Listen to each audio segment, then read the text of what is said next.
ஐக்கிய தேசிய கட்சியின் தலைவரான ரணில் விக்ரமசிங்கே இலங்கையின் புதிய பிரதமராக பதவியேற்றுக் கொண்டார். இலங்கையில் பொருளாதார நெருக்கடி காரணமாக ஆளும் அரசுக்கு எதிராக மக்கள் போராட்டம் நடத்தி வருகிறார்கள். இந்நிலையில் கடந்த சில நாட்களுக்கு முன்பு அங்கு பயங்கர வன்முறை வெடித்தது. பிரதமராக இருந்த மஹிந்த ராஜபக்சேவின் வீடுகள் தீக்கிரையாக்கப்பட்டன. மக்களின் தொடர் போராட்டம் காரணமாக பிரதமர் பதவியிலிருந்து கடந்த திங்கட்கிழமை மஹிந்த ராஜபக்ச விலகினார். இந்நிலையில் அதிபர் கோத்தபய ராஜபக்சேவை ஐக்கிய தேசிய கட்சியின் தலைவரான ரணில் விக்ரமசிங்கே சந்தித்து பேசினார். இந்நிலையில் புதிய பிரதமராக ரணில் விக்ரமசிங்கே அதிபர் கோத்தபய முன்னிலையில் இன்று மாலை பதவியேற்றுக் கொண்டார். இதன் மூலம் 5வது முறையாக அவர் பிரதமராக பதவியேற்றுள்ளார். வரும் திங்கட்கிழமை இலங்கை நாடாளுமன்றம் கூட உள்ள நிலையில் 15 பேர் அமைச்சர்களாக பதவியேற்பார்கள் என எதிர்பார்க்கப்படுகிறது. பிரதமராக பதவியேற்றுள்ள ரணில் விக்ரமசிங்கேவுக்கு முன்னாள் பிரதமர் மஹிந்த ராஜபக்ச வாழ்த்து தெரிவித்துள்ளார். அவர் வெளியிட்டுள்ள ட்விட்டர் பதிவில் நெருக்கடியான காலகட்டத்தில் சிறப்பாக பயணிக்க வாழ்த்துக்களை தெரிவித்துக் கொள்வதாக குறிப்பிட்டுள்ளார். இந்நிலையில் இலங்கைக்கான அமெரிக்க தூதர் ஜூலி சங் விக்ரமசிங்கேவுக்கு வாழ்த்து தெரிவித்துள்ளார். ட்விட்டரில் அவர் வெளியிட்டுள்ள பதிவில் இலங்கையில் நிலவும் பொருளாதார நெருக்கடி மற்றும் அரசியல் ஸ்திரத்தன்மை மேம்படுத்தும் விதமாக ரணிலின் முதல் செயல்பாடுகள் இருக்க வேண்டும் என விருப்பம் தெரிவித்திருக்கிறார். நிலையில் முன்னாள் பிரதமர் மஹிந்த ராஜபக்ச வெளிநாடு செல்ல தடை விதிக்கப்பட்டிருக்கிறது. அரசியல் குழப்பம் ஏற்பட்டுள்ள நிலையில் திரிகோணமலையில் உள்ள கடற்படை தளத்தில் மஹிந்த ராஜபக்ச தஞ்சமடைந்தார். மேலும் அவர் வெளிநாடு செல்ல வாய்ப்பிருப்பதாக தகவல் வெளியான நிலையில் வழக்கறிஞர் சங்கம் தாக்கல் செய்த மனு கொழும்பு கோட்டை நீதிமன்றத்தில் விசாரணைக்கு வந்தது. வழக்கை விசாரித்த நீதிமன்றம் மஹிந்த ராஜபக்ச நாடாளுமன்ற உறுப்பினர்களான நமல் ராஜபக்ச, ஜான்ஸ்டன் பெர்னாண்டோ உள்ளிட்ட 17 பேர் வெளிநாடுகளுக்கு செல்ல தடை விதித்திருக்கிறது. இதற்கிடையே முன்னாள் பிரதமர் மஹிந்த ராஜபக்சவின் மகன் யோசித ராஜபக்ச ஆஸ்திரேலியாவில் தஞ்சமடைந்ததாக தகவல் வெளியானது. யோசித ராஜபக்ச விமானம் மூலம் மெல்பர்ன் சென்றடைந்ததாகவும் அவர் தப்பி செல்வதற்கு ஸ்ரீலங்கன் விமான நிறுவன அதிகாரி கபிலர் சந்திரசேனா உதவி செய்ததாகவும் கூறப்படுகிறது. மேலும் மெல்பர்னில் உள்ள இலங்கை முன்னாள் கிரிக்கெட் வீரர் ஒருவரின் உறவினர் வீட்டில் யோசித ராஜபக்ச தஞ்சமடைந்திருப்பதாகவும் தகவல் வெளியாகியுள்ளது.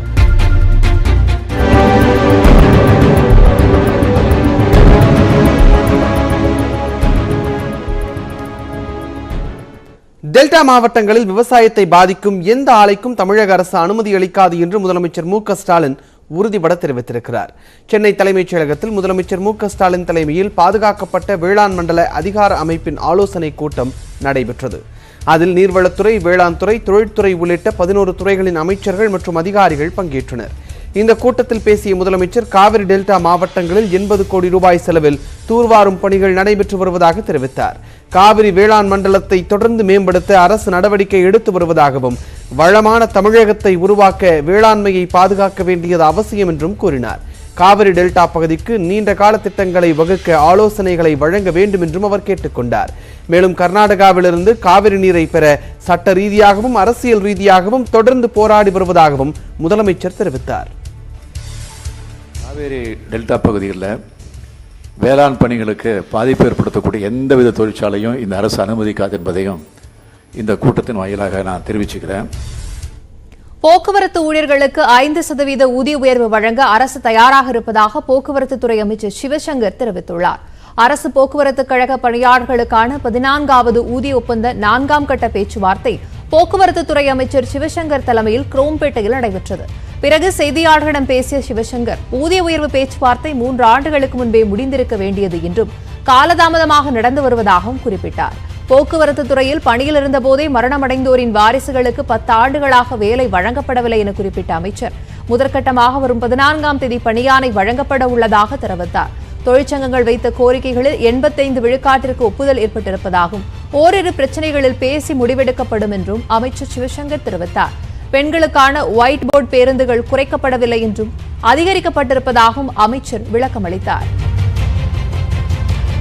இப்பொழுது அதில் 8% உயர்வு வேண்டும் என்று சங்கங்கள் வைத்திருந்த கோரிக்கையிலே அரசு சார்பாக முதற்கட்டமாக கடந்த 1/9/2019 2% உயர்வும் 1/1/2022 அடுத்த கட்ட 3% உயர்வும், எனவே மொத்தமாக 5% உயர்வு அளிக்கப்படும் என்ற உறுதி அளித்திருக்கிறோம். தொடர்வது விரைவுச் செய்திகள். இந்திய தலைமை தேர்தல் ஆணையராக ராஜீவ் குமாரை நியமித்து குடியரசுத் தலைவர் ராம்நாத் கோவிந்த் உத்தரவிட்டுள்ளார். தலைமை தேர்தல் ஆணையராக உள்ள சுஷில் சந்திரா சனிக்கிழமையுடன் ஓய்வு பெறுகிறார். இதனைத் தொடர்ந்து அவருக்கு அடுத்த நிலையில் உள்ள மூத்த தேர்தல் ஆணையரான ராஜீவ் குமாரை புதிய தலைமை தேர்தல் ஆணையராக நியமித்து குடியரசுத் தலைவர் ராம்நாத் கோவிந்த் உத்தரவிட்டுள்ளார். அவர் 15ஆம் தேதி பதவியேற்பார் என்று மத்திய சட்டத்துறை அமைச்சகம் அறிவித்துள்ளது. கர்நாடகாவில் மதமாற்றத்தை தடுக்க அவசர சட்டம் பிறப்பிக்கப்படும் என்று முதலமைச்சர் பசவராஜ் பொம்மை தெரிவித்திருக்கிறார். பெங்களூருவில் செய்தியாளர்களிடம் பேசிய அவர், தற்போது சட்டப்பேரவை கூட்டத்தொடர் நடைபெறாததால் மதமாற்ற தடை சட்டத்தை அவசர சட்டமாக கொண்டுவர உள்ளதாகவும் அமைச்சரவை கூட்டத்தில் இதற்கு ஒப்புதல் பெறப்படும் என்றும் கூறினார். சட்டப்பேரவை கூட்டம் தொடங்கிய பிறகு இது தொடர்பான மசோதா நிறைவேற்றப்பட்டு சட்டமாக இயற்றப்படும் என்றும் அவர் விளக்கமளித்தார். ஏற்கனவே கர்நாடக சட்டப்பேரவையில் கடந்த ஆண்டு மதமாற்ற தடை சட்ட மசோதா அறிமுகப்படுத்தப்பட்ட போதும் மேலவையில் ஆளும் பாஜக அரசுக்கு போதிய பெரும்பான்மை இல்லாததால் இந்த மசோதாவை அறிமுகப்படுத்த முடியவில்லை.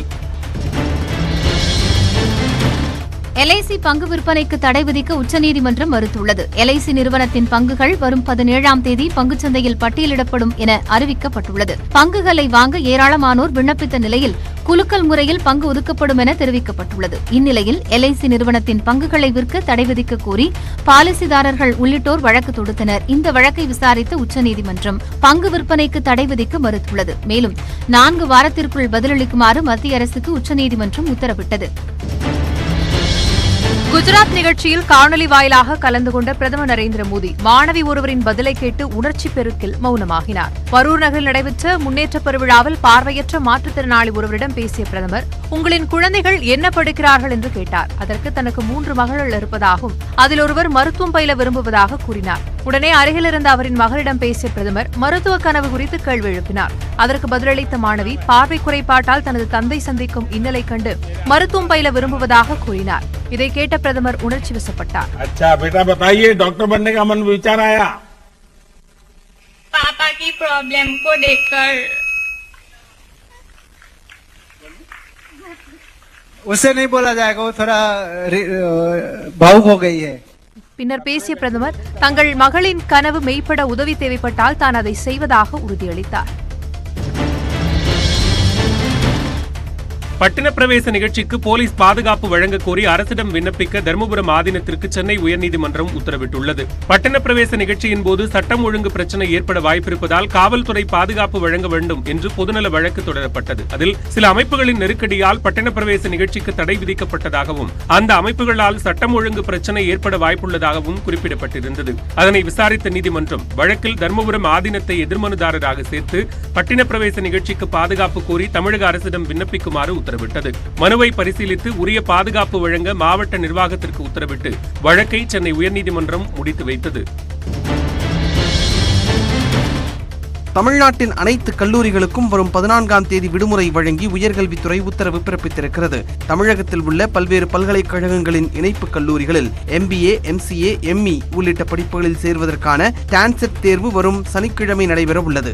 அதில் மாணவர்கள் பங்கேற்க ஏதுவாக அனைத்து கலை, அறிவியல் மற்றும் பொறியியல் கல்லூரிகளுக்கும் விடுமுறை வழங்கி உயர்கல்வித்துறை செயலாளர் கார்த்திகேயன் உத்தரவிட்டிருக்கிறார். வரும் 14 மற்றும் 15ஆம் தேதிகளில் நடைபெறவுள்ள டான்செட் தேர்வை 37,000க்கும் அதிகமான மாணவர்கள் எழுத உள்ளனர். அசானி புயல் காரணமாக ஆந்திராவில் பெய்த கனமழையால் பல முக்கிய சாலைகள் சேதமடைந்துள்ளன. காக்கிநாடா உப்படா கடற்கரை சாலையில் கனமழையுடன் பலத்த சூறைக்காற்றும் வீசியது. இதனால் அங்கு பல அடி உயரத்திற்கு அலைகள் எழுந்தன. இதில் காக்கிநாடா உப்படா கடற்கரை சாலை கடுமையாக சேதமடைந்து அவ்வழியாக போக்குவரத்து முற்றிலும் பாதிக்கப்பட்டுள்ளது. இதனிடையே அசானி புயலால் ஆந்திராவில் 1000 ஏக்கருக்கும் அதிகமான நெற்பயிர்கள் சேதமடைந்துள்ளதாக கூறப்படுகிறது. இலங்கைக்கு அனுப்ப 40,000 மெட்ரிக் டன் அரிசியை தமிழக அரசு கொள்முதல் செய்ய தடை விதிக்க உயர்நீதிமன்றம் மறுப்பு தெரிவித்துள்ளது. இலங்கை மக்களுக்கு அனுப்புவதற்காக 40,000 மெட்ரிக் டன் அரிசி கொள்முதல் செய்ய 134 கோடி ரூபாய் ஒதுக்கி தமிழக அரசு அரசாணை பிறப்பித்தது. இந்த அரசாணைக்கு தடை விதிக்க கோரி ஜெய்சங்கர் என்பவர் வழக்கு தொடர்ந்தார். இந்திய உணவுக் கழகத்தில் 1 கிலோ அரிசி 20 ரூபாய்க்கு விற்கப்படும் நிலையில் தனியாரிடம் 33 ரூபாய்க்கு தமிழக அரசு கொள்முதல் செய்வதாக மனுவில் குறிப்பிட்டிருந்தார். இந்த வழக்கு நீதிபதிகள் GR சுவாமிநாதன், செந்தில்குமார், ராமமூர்த்தி ஆகியோர் முன்னிலையில் விசாரணைக்கு வந்தது. அப்போது அவசர கால கொள்முதலுக்கு டெண்டர் வெளிப்படைத்தன்மை சட்டத்தில் விலக்கு இருப்பதாக தமிழக அரசு தரப்பில் தெரிவிக்கப்பட்டது. அதனை ஏற்றுக்கொண்ட நீதிபதிகள் தமிழக அரசின் கொள்முதல் நடவடிக்கைக்கு தடை விதிக்க மறுப்பு தெரிவித்து உத்தரவிட்டனர். சென்னை போரூர் அருகே குடியிருப்பு சுற்றுச்சுவரை ஜேசிபி இயந்திரம் கொண்டு இடித்து தள்ளும் சிசிடிவி காட்சி வெளியாகியுள்ளது. கோவூர் சத்யா நகரில் அமைந்துள்ள தனியார் அடுக்குமாடி குடியிருப்பை சுற்றி வெளியாட்கள் உள்ளே வராத வண்ணம் 3 சுற்றுச்சுவர்கள் அமைக்கப்பட்டிருந்தன. இந்நிலையில் இந்த குடியிருப்பின் அருகே நிலம் வாங்கிய ஜெயச்சந்திரன் என்பவர் தனக்கு வசதியாக ஜேசிபி இயந்திரம் கொண்டு அந்த குடியிருப்பில் இருந்த 2 சுற்றுச்சுவர்களை இடித்து தள்ளியுள்ளார். இது தொடர்பாக குடியிருப்பு வாசிகள் மாங்காடு காவல் நிலையத்தில் புகார் அளித்துள்ளனர்.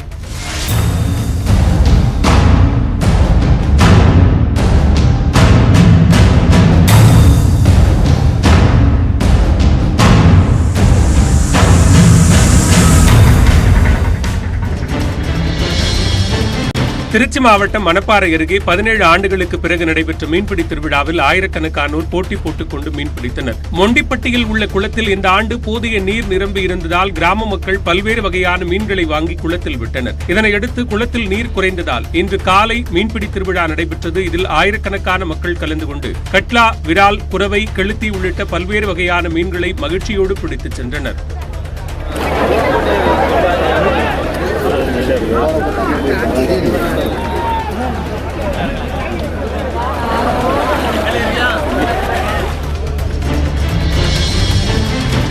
கோவில்பட்டி அருகே சித்திரை திருவிழாவையொட்டி மாட்டு வண்டி பந்தயம் நடைபெற்றது. தூத்துக்குடி மாவட்டம் கோவில்பட்டி அருகே உள்ள துறையூரில் அருள்மிகு வெயிலுக்குகந்த அம்மன் திருக்கோவில் சித்திரை பொங்கல் விழாவை முன்னிட்டு மாட்டு வண்டி எல்கை பந்தயம் நடைபெற்றது. 15 மாட்டு வண்டிகள் பங்கேற்ற இந்த பந்தயத்தை முன்னாள் அமைச்சரும் கோவில்பட்டி சட்டமன்ற உறுப்பினருமான கடம்பூர் ராஜு கொடியசைத்து துவக்கி வைத்தார். பெரிய மாட்டு வண்டி, சின்ன மாட்டு வண்டி என 2 பிரிவுகளாக போட்டி நடைபெற்றது. சீறிப்பாய்ந்து சென்ற காளைகளை சாலையின் இருபுறமும் நின்று மக்கள் ரசித்தனர்.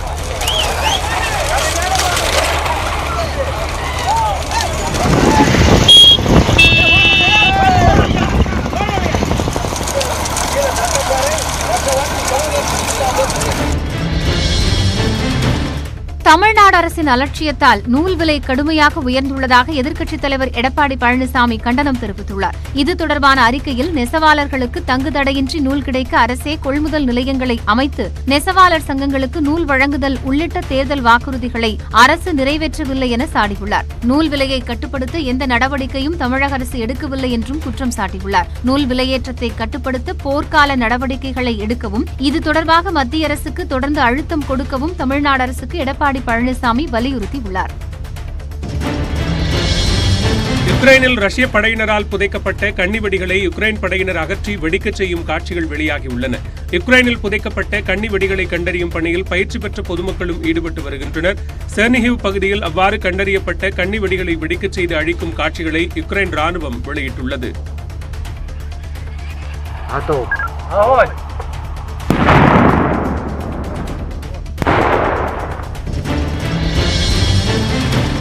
அமெரிக்காவின் லாஸ் ஏஞ்சல்ஸ் பகுதியில் ஏற்பட்ட தீ விபத்தால் 20க்கும் மேற்பட்ட வீடுகள் தீக்கிரையாகின. மளமளவென தீ பரவதையடுத்து பல கோடி ரூபாய் மதிப்பிலான பிரம்மாண்ட சொகுசு வீடுகளும் தீயால் சேதமடைந்தன. மரங்களில் பரவிய தீ அடுத்தடுத்து வீடுகளுக்கும் பற்றியதாக கூறப்படுகிறது. நல்வாய்ப்பாக இவ்விபத்தில் யாரும் காயமடையவில்லை என்று போலீசார் தெரிவித்துள்ளனர். நீண்ட போராட்டத்திற்கு பின்பு தீயானது கட்டுக்குள் கொண்டுவரப்பட்டது.